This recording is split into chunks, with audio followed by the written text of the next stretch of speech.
सबसे बड़ी बात कि आज से आपके करियर के साथ तेजपुर यूनिवर्सिटी का नाम हमेशा के लिए जुड़ गया है। आप आज जितना खुश हैं उतना ही मैं भी हूं। आज आप अपने भविष्य को लेकर जितनी आशा से भरे हुए हैं उतना ही मेरा आप सब पर अपार विश्वास है। मुझे भरोसा है कि आपने तेजपुर में रहते हुए तेजपुर यूनिवर्सिटी में जो सीखा है वो असम की प्रगति को, देश की प्रगति को गति देगा, नई ऊंचाई देगा। साथियों, इस भरोसे की कई वजह भी हैं। पहला, तेजपुर का यह ऐतिहासिक स्थान, इसके पौराणिक इतिहास से मिलने वाली प्रेरणा। दूसरा, तेजपुर विश्वविद्यालय में आप जो काम कर रहे हैं वो मुझे बताया गया है कि वो बहुत ही उत्साह जगाता है। और तीसरा, पूर्वी भारत के सामर्थ्य पर, यहां के लोगों, यहां के नौजवानों की क्षमताओं पर, राष्ट्र निर्माण के उनके प्रयासों पर सिर्फ मेरा ही नहीं, देश का भी अटूट विश्वास है। साथियों, अभी अवार्ड और मेडल देने से पहले जो यूनिवर्सिटी एंथम गाया गया है उसमें निहित भाव तेजपुर के महान इतिहास को नमन करता है। मैं इसकी कुछ पंक्तियां दोहराना चाहता हूं और इसलिए भी दोहराना चाहता हूं क्योंकि ये असम के गौरव, भारत रत्न भूपेन हजारिका जी ने लिखी है। उन्होंने लिखा है, अग्नि गडर स्थापत्य, कलिया भौमोरार सेतु निर्माण, ज्ञान ज्योतिर्मय स्थेयी स्थान ते विराजिसे तेजपुर विश्वविद्यालय। यानी जहां अग्निगढ़ जैसा स्थापत्य हो, जहां कलिया भौमरा सेतु हो, जहां ज्ञान की ज्योति हो, ऐसे स्थान पर विराजमान है तेजपुर विश्वविद्यालय। इन तीन पंक्तियों में भूपेन दा ने कितना कुछ वर्णित कर दिया है।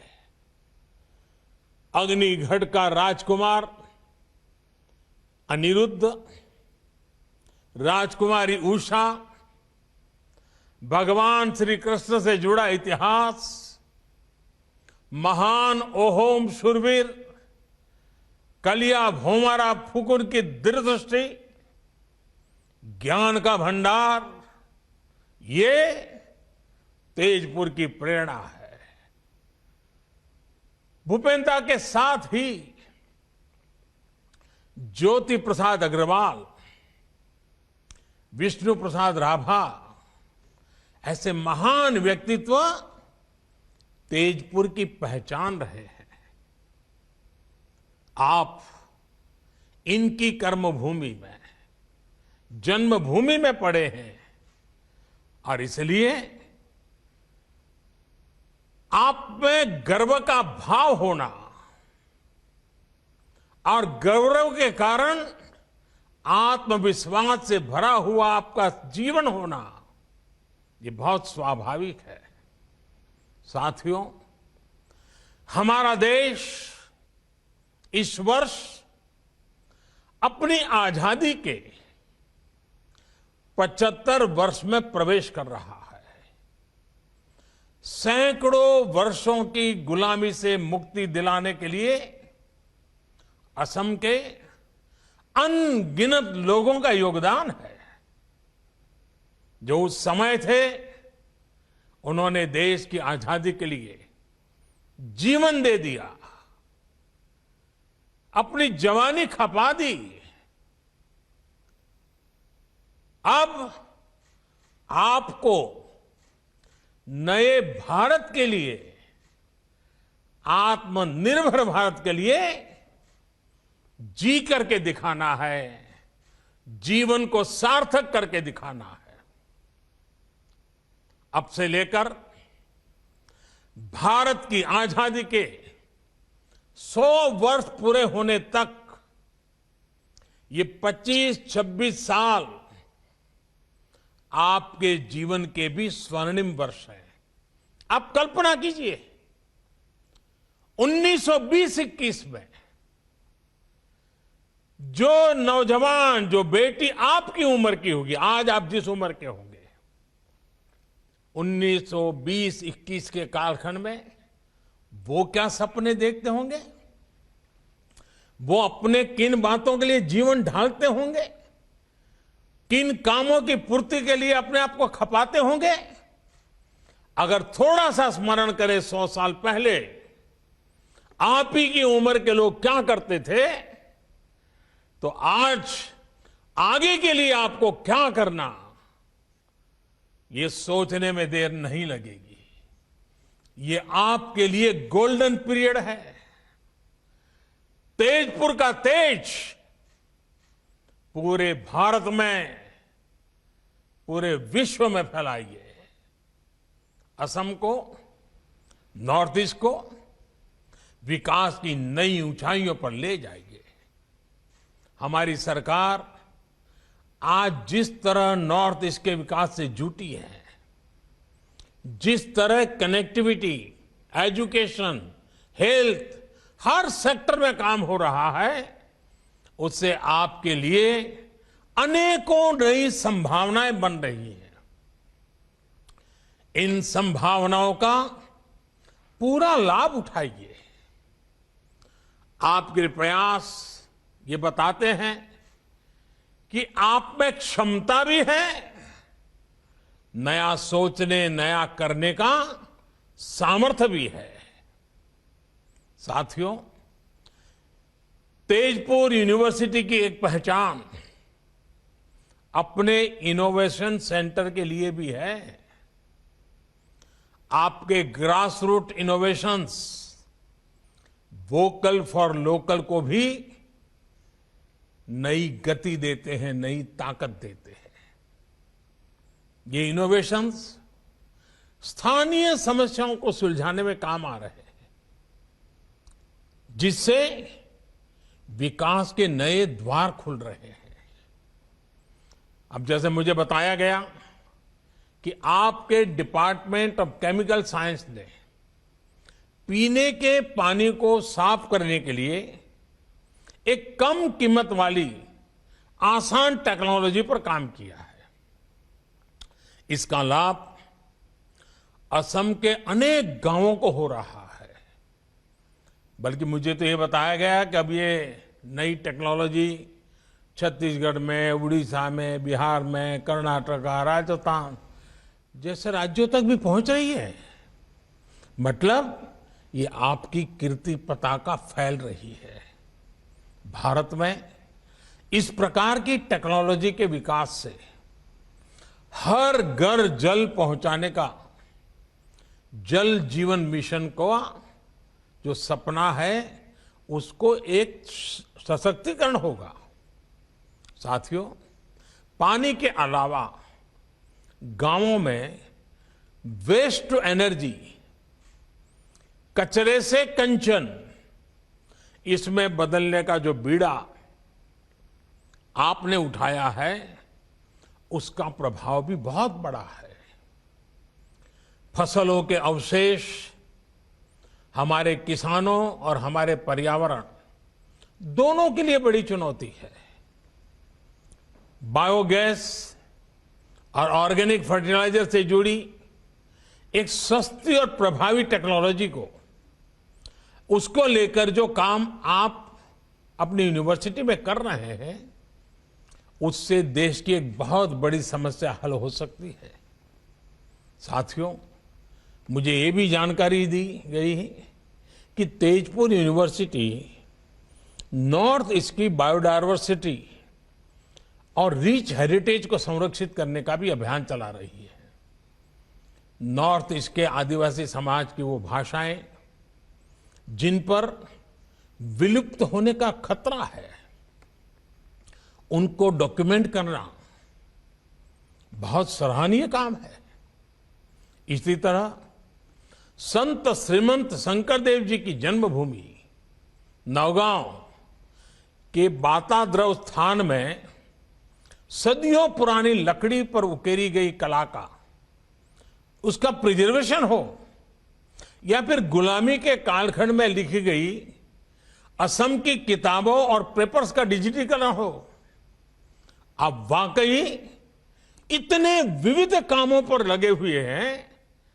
कोई भी इसको सुनेगा उसको गर्व होगा कि इतना दूर हिंदुस्तान के पूर्वी छोर पर तेजपुर में ये तपस्या हो रही है, साधना हो रही है। आप वाकई कमाल कर रहे हैं। साथियों, मैंने जब इतना कुछ जाना तो मन में ये सवाल भी आया कि स्थानीय विषयों पर, स्थानीय आवश्यकताओं पर इतना काम, इतनी रिसर्च करने की प्रेरणा आपको कहां से मिलती है? इसका जवाब भी तेजपुर यूनिवर्सिटी कैंपस में ही है। अब जैसे आपके हॉस्टल्स चराईदेव, नीलांचल, कंचनजंगा, पटकाई, धानसिरी, सुबनसिरी, कोपिली, ये सभी पर्वतों, चोटियों और नदियों के नाम पर है। और ये सिर्फ नाम नहीं है, ये जीवन की जीती जागती प्रेरणा भी है। जीवन यात्रा में हमें अनेक मुश्किलों, अनेक पर्वतों का सामना करना पड़ता है, कई नदियों को पार करना पड़ता है। एक बार का काम नहीं होता। आप एक पर्वत चढ़ते हैं तो फिर दूसरे की तरफ बढ़ते हैं। हर पर्वतारोहण के साथ आपकी जानकारी भी बढ़ती है, आपका एक्सपर्टाइज भी बढ़ती है और नई चुनौतियों को लेकर आपका पर्सपेक्टिव तैयार हो जाता है। इसी तरह नदियां भी हमें बहुत कुछ सिखाती है। नदियां कई सहायक धाराओं से मिलकर बनती हैं और फिर समंदर में मिल जाती है। हमें भी जीवन में अलग अलग लोगों से ज्ञान लेना चाहिए, सीखना चाहिए और उस सीख के साथ आगे बढ़ते हुए अपने लक्ष्य को प्राप्त करना चाहिए। साथियों, जब आप इसी अप्रोच के साथ आगे बढ़ेंगे तो असम, नॉर्थ ईस्ट देश के विकास में अपना योगदान दे पाएगा। आपने देखा होगा, कोरोना के इस काल में आत्मनिर्भर भारत अभियान हमारी वोकैबुलरी का अहम हिस्सा हो चुका है। हमारे सपनों के अंदर वो घुल मिल गया है। हमारा पुरुषार्थ, हमारे संकल्प, हमारी सिद्धि, हमारे प्रयास, सब कुछ उसके इर्द गिर्द हम अनुभव कर रहे हैं। लेकिन आखिर ये अभियान है क्या? आखिर बदलाव क्या हुआ रहा है? क्या ये बदलाव सिर्फ रिसोर्सेज में है? क्या ये बदलाव सिर्फ फिजिकल इंफ्रास्ट्रक्चर में है? क्या ये बदलाव सिर्फ टेक्नोलॉजी में है? क्या बदलाव सिर्फ बढ़ती इकोनॉमिक और स्ट्रेटेजिक माइट का है? ऐसे हर सवाल का जवाब हाँ में है। लेकिन इनमें से भी जो सबसे बड़ा परिवर्तन है वो है इंस्टिंक्ट का, एक्शन और रिएक्शन के नजरिए का है। हर चुनौती, हर समस्या से निपटने का हमारे युवा देश का अंदाज, देश का मिजाज अब कुछ हटकर है। इसका एक ताजा उदाहरण तो अभी हमें क्रिकेट की दुनिया में देखा है। आप लोगों में से बहुतों ने भारतीय क्रिकेट टीम के ऑस्ट्रेलिया टूर को फॉलो किया होगा। इस टूर में क्या क्या चुनौतियां हमारी टीम के सामने नहीं आई। हमारी इतनी बुरी हार हुई, लेकिन उतनी ही तेजी से हम उभरे भी और अगले मैच में जीत हासिल की। चोट लगने के बावजूद हमारे खिलाड़ी मैच बचाने के लिए मैदान पर डटे रहे। चैलेंजिंग कंडीशंस, इसमें निराश होने के बजाय हमारे युवा खिलाड़ियों ने चैलेंज का सामना किया, नए समाधान तलाशे। कुछ खिलाड़ियों में अनुभव जरूर कम था, लेकिन हौसला उतना ही बुलंद दिखा। उनको जैसे ही मौका मिला, उन्होंने इतिहास बना दिया। एक बेहतर टीम को अपने टैलेंट और अपने टेम्परामेंट में वो ताकत थी जिससे उन्होंने इतने अनुभवी टीम को, इतने पुराने खिलाड़ियों की टीम को पराजित कर दिया। युवा साथियों, क्रिकेट के मैदान पर हमारे खिलाड़ियों की ये परफॉर्मेंस सिर्फ स्पोर्ट्स के लिहाज से इंपॉर्टेंट नहीं है, एक बहुत बड़ा लाइफ लेसन भी है। पहला लेसन ये कि हमने अपनी एबिलिटी पर विश्वास होना चाहिए, कॉन्फिडेंस होना चाहिए। दूसरा लेसन हमारे माइंडसेट को लेकर है। हम अगर पॉजिटिव माइंडसेट से लेकर आगे बढ़ते हैं तो रिजल्ट भी पॉजिटिव ही आएगी। तीसरा और सबसे अहम लेसन, अगर आपके पास एक तरफ सेफ निकल जाने का ऑप्शन हो और दूसरी तरफ मुश्किल जीत का विकल्प हो, तो आपको विजय का ऑप्शन जरूर एक्सप्लोर करना चाहिए।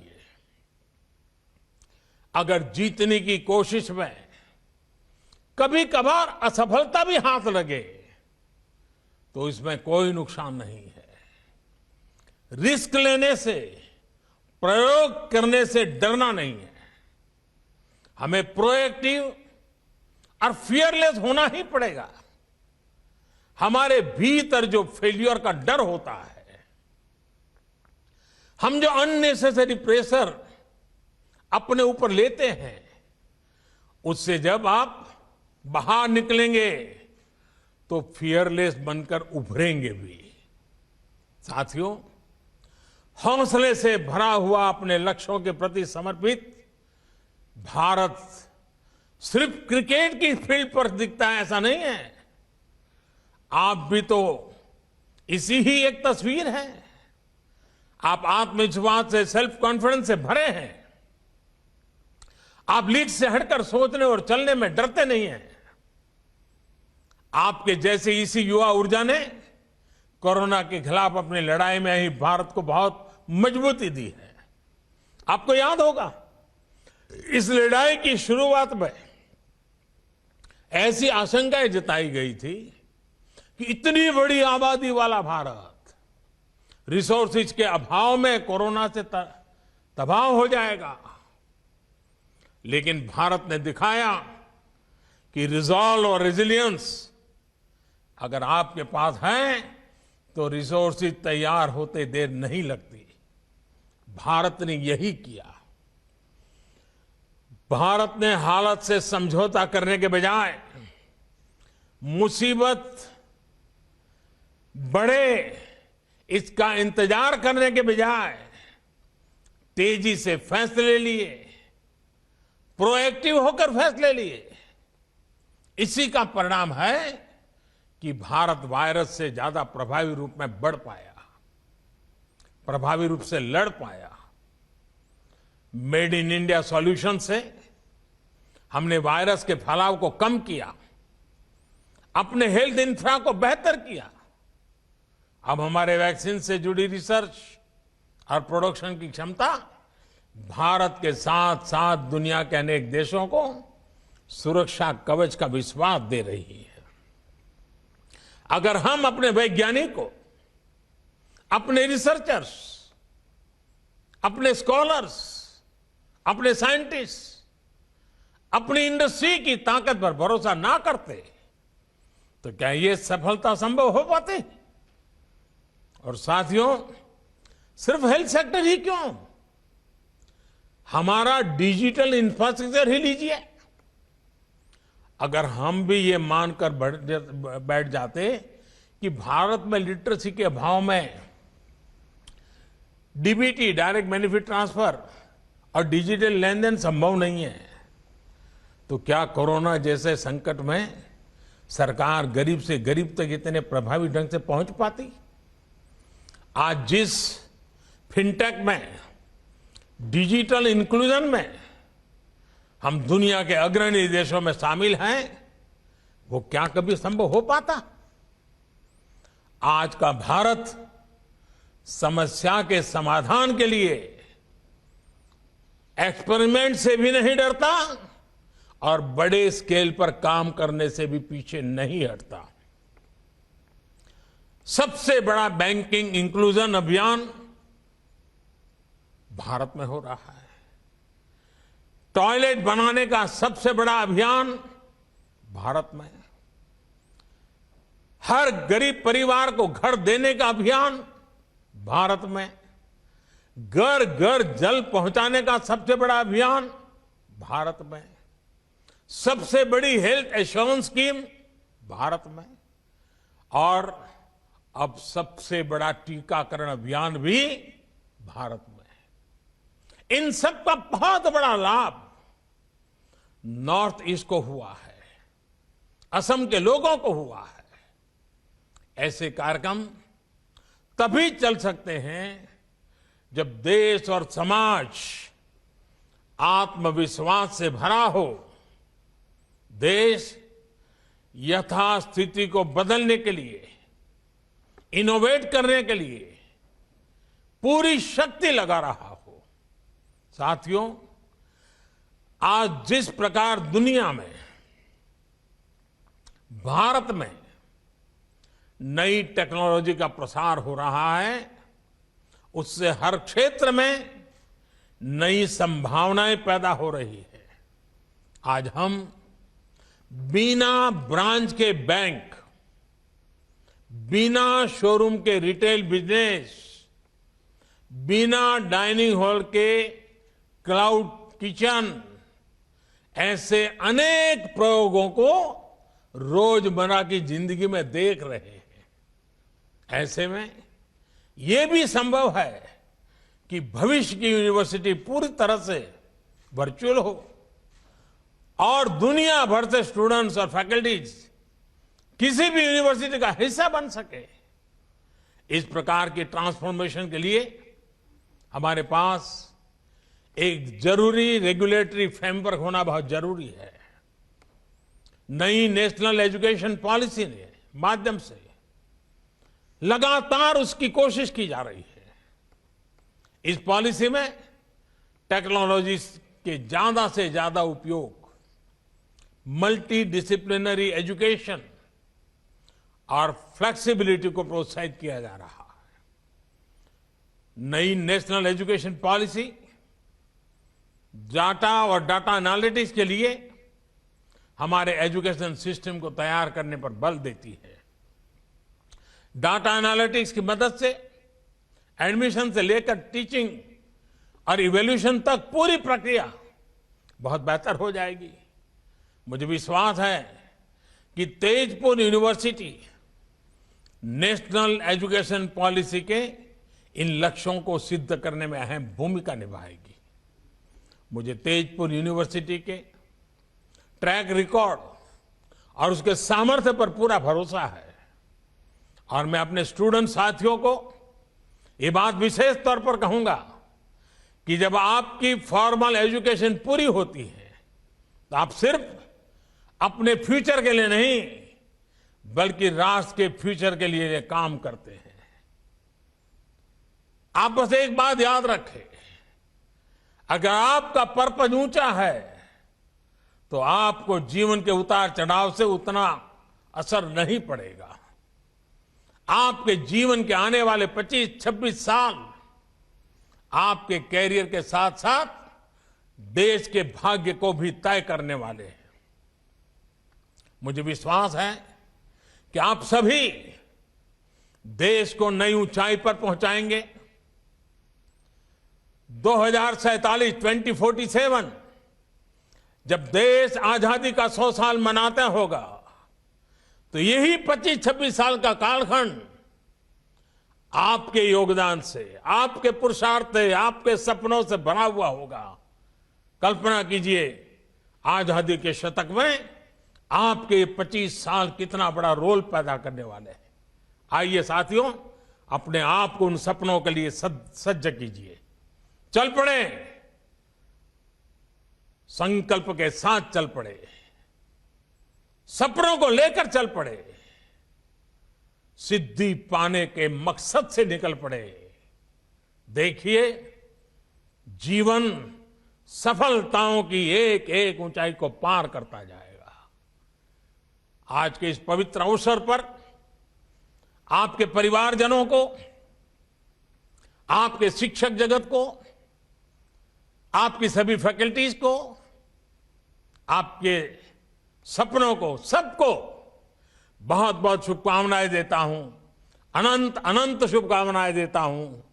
बहुत बहुत आभार।